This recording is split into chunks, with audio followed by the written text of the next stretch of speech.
여러분 안녕하십니까? 지금 여러분들 저들이 어떤 흉계를 꾸미는지를 아셔야 돼요. 지금 8명이잖아요. 헌법재판관이. 근데 마흔역은 뭐예요? 완전히 자빨이죠. 그럼 얘가 들어가면 9명이 되죠. 그럼 얘가 들어가면 9명이 되면은 윤석열 대통령을 탄핵시키는데 6명이 필요한데 6명 충분히 갖출 수 있죠. 왜냐하면 9명 중에 6명은 더 쉽잖아요. 지금 8명 중에 6명은 3명만 반대하면 되지만 만약에 9명 중에 6명은 4명이 반대를 해야 돼요. 4명이 반대를 해야 돼요. 그러니까 40역이 들어오는 순간 4명이 반대를 해야만 탄핵소추 기각이 됩니다. 지금은 3명만 반대하면 됩니다. 자, 그러니까 40역이 들어오면 굉장히 어려워져요. 그걸 여러분들 아셔야 돼. 지금 헌법재판관이 8명이잖아요. 8명인데 40역이 들어오면 9명이잖아요. 그리고 쟤들이 어떤 흉계를 꾸미고 있냐면 다음 달 3일 날 2월 3일 날 선고한다는 거야. 쟤들이 권한쟁의 심판이라는 걸 걸었어요. 다시 말해서 최상목 권한대행이 2명만 임명했잖아. 정계선하고 조한창하고. 그리고 누구를 안 했습니까? 마흔역을 임명을 안 했죠. 그게 잘못된 거라는 거야. 그러니까 최상목 권한대행이 무슨 권리로 왜 마흔역을 배제하냐? 왜 2명만 하고 1명 안 하느냐? 그런 권한쟁의 심판이라고 그래. 그걸 갖다가. 그래서 국회가 최상목 권한대행을 상대로 권한쟁의 심판을 걸어가지고 이것이 헌재가 있어요. 그럼 헌재에서 이걸 심판한다는 거예요. 심판해가지고서는 여기서는 단순 과반수야. 다시 말해서 지금 8명이잖아요. 8명 중에서 5명만 6명이 아니고 5명만 저쪽 편 들으면 그러면 마흔역을 임명해야 돼. 그럼 마흔역이 들어가. 그럼 무슨 말이야 이게? 이상하잖아요.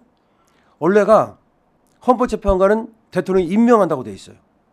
대통령이 임명하는데 다만 3명은 무조건 대통령이 알아서 처음부터 끝까지 하는 거고 대통령이 임명하는 3명은 또 국회에서 추천한 사람을 임명하는 거고 또 3명은 대법원장이 추천하는 사람을 임명하는 거고 근데 얘들이 추천했다 그래서 반드시 임명해야 되느냐? 그건 아니야. 추천권이니까. 국회에서 추천하는 사람을 하라.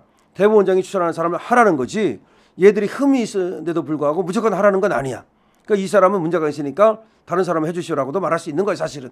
그럼에도 불구하고 지금까지는 관례상 대통령이 3명은 그냥 알아서 하고 3명은 대법원장이 추천하는 사람을 그냥 해줬어요. 그 다음에 3명은 국회에서 추천하는 사람을 해줬어요. 그러니까 쟤들이 얘기하는 게 지금 그거야. 국회에서 3사람 했지 않냐. 누구누구? 정계선, 조한창, 마흔역. 그런데 왜 2사람만 하고 1사람은 안 하느냐. 이 1사람도 해줘야 되는 거 아니냐. 국회에서 추천을 했다는 얘기는 그렇다면 이 대통령이든 대통령 권한대행이든 반드시 해야 되는 게 아니냐. 그렇게 주장을 하는 거예요. 그렇게 주장을 하면서 왜 임명을 안 하느냐. 그래서 이걸 헌재로 가져갔다니까. 헌재로 가져가면 지금 5명만 저쪽에 쓰면 이건 6명이 아니야. 이건 단순 과반수야. 권한쟁의 심판은. 그러면은 마흔역이 들어가요. 마흔역이 들어가는 순간 대통령이 살아나오기가 굉장히 어려워요. 그런데 이게 헌재로 가져가서 그 판단하는 자체가 불법이라고 지금 신우철 중앙대학교 로스쿨 교수, 중앙대 로스쿨 교수가 그냥 뼈 때리는 지금 헌재 좌파들이 헌법을 파괴하고 있다. 무슨 말이냐? 우리 법을 보면은 계속해서 우리 법에 대통령이 임명한다라고 돼 있으면 아무리 추천을 했다 하더라도 임명 안 할 권리가 있다는 거지. 처음에 옛날 법 만들었을 때는 헌법 만들었을 때는 그때는 대통령이 임명한다는 규정이 없었어요. 대통령이 임명한다는 말이 없었어. 그러다가 이 1987년 헌법 여기는 대통령이 임명한다가 딱 박혀 있어. 물론 고전 헌법에도 들어가 있지만 이 헌법재판관을 대통령이 임명한다.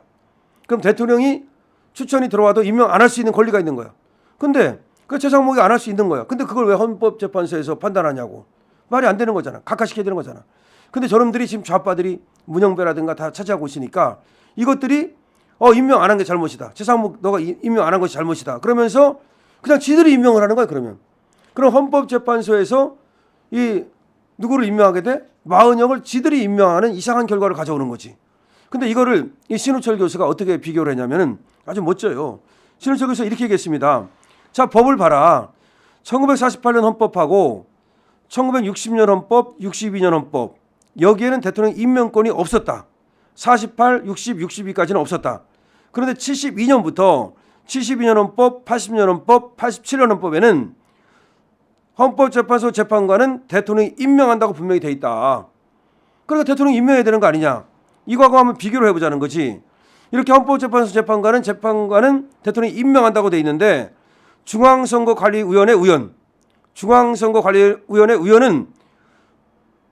대통령이 임명한다는 말이 없다. 여기도 국회 선출위원회 있거든요. 그럼 국회가 예를 들어서 추천을 했어. 근데 그거에 대해서 추천을 하면 끝나는 거야. 그걸로써. 근데 대통령이 임명한다는 말이 없어. 자, 그러면 헌법재판소 재판관하고 중앙선거관리위원회 위원을 분리해놨어. 우리 헌법에. 다시 한번 말씀드릴게요. 우리 헌법에 헌법재판소 재판관은 대통령이 임명한다는 말이 헌법에 있고 중앙선거관리위원회 위원은 국회가 추천한다는 말만 있지 대통령이 임명한다는 말이 없어. 이게 무슨 차이입니까? 즉 중앙선거관리위원회 위원은 그냥 국회 선출로서 끝나는 거야. 왜 그러냐? 중앙선거관리위원회는 너무나 독립적인 기고 중립적인 기관이기 때문에 선거니까 그래서 대통령 임명권을 배제해버렸어. 근데 헌법재판소 재판관은 마치 대법관을 대통령이 임명하듯이 마치 대법원장을 대통령이 임명하듯이 임명권이 있어. 그럼 우리 헌법에 분명히 이렇게 나와 있다는 거야. 분리해놨다는 거야. 그러면 이 헌법을 갖다가 체계적으로 해석해 보면은 대통령이든 대통령 권한대행이든 국회에서 추천한 이 헌법재판소 후보자, 재판관 후보자를 임명 안 해도 되는 거야. 다시 말해서 지금 조한창하고 정계선하고 마은영을 국회에서 추천을 했잖아요. 근데 이 세 사람을 다 안 할 수도 있는 거고 또 어떤 한 사람을 안 할 수도 있는 거고 이건 대통령의 고유 권한이야. 지금은 권한대행이 이제 할 수 있느냐는 것은 변론으로 하고 원칙적으로 권한대행을 하면 안 된다고 생각하지만 뭐 한다고 하더라도 이거는 대통령이나 대통령 권한대행의 고유한 권한이야. 그런데 지금 마은영을 갖다가 헌법재판소에서는 이거를 무조건 끌어들이기 위해서 지금 대통령의 고유 권한을 갖다가 지들이 행사하겠다는 거야. 이게 얼마나 큰일 났습니다. 2월 3일 날 지금 마은영에 대해서 과연 최상목 권한대행이 임명을 안 한 것이 잘못된 것인지 아닌지를 판단한다는 거야. 근데 지금 헌법재판소 재판관들을 보면 가만히 보면은 분명히 마은영을 임명해야 된다 쪽으로 할 거라고.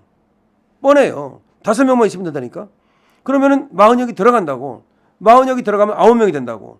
9명이 되면 분위기가 확 달라지고 그 다음부터는 또 4명이 반대를 해야 된다고. 4명이. 3명이 반대해도 안 돼. 6명이면 탄핵이 되니까. 자, 그래서 이 부분을 갖다가 주황대 로스쿨 교수가 지적하고 있는데 이런 것들을 갖다가 국힘이 같이 지적을 해야 돼요. 그리고 그와 같이 권한쟁의라는 것을 다투는 자체가 이상한 거고 그 다툴 수 있다 하더라도 우리 헌법을 갖다가 조문으로 한번 분석을 해봐라. 그러면은 헌법재판관하고 그 다음에 중앙선거관리위원하고 다르지 않느냐. 이거를 보면은 대통령의 임명이 없는 한 국회의 추천만으로 헌법재판관이 될 수 없다. 그건 중앙선거관리위원회 의원과 다르다. 여러분 아셨죠? 이 영상 많이 유포해야 됩니다. 공유해야 됩니다. 국회의원들한테도 들어가야 됩니다. 우리 많은 사람들이 이 영상을 통해서 지금 마은영을 집어넣으려고 헌법재판소 좌파 판사들이 꼼수를 부리고 있구나. 근데 그거는 원칙적으로 안 되는 거다. 반드시 기각을 해야 되는데 여기서 마은영을 갖다가 집어넣으려고 꼼수를 부리면 그러면 우리가 더 어려워지고 근데 어려워지는 걸 떠나서 그것은 우연이다라는 점을 분명히 우리가 알고 많은 사람들한테 알려야 됩니다. 강신업 TV입니다.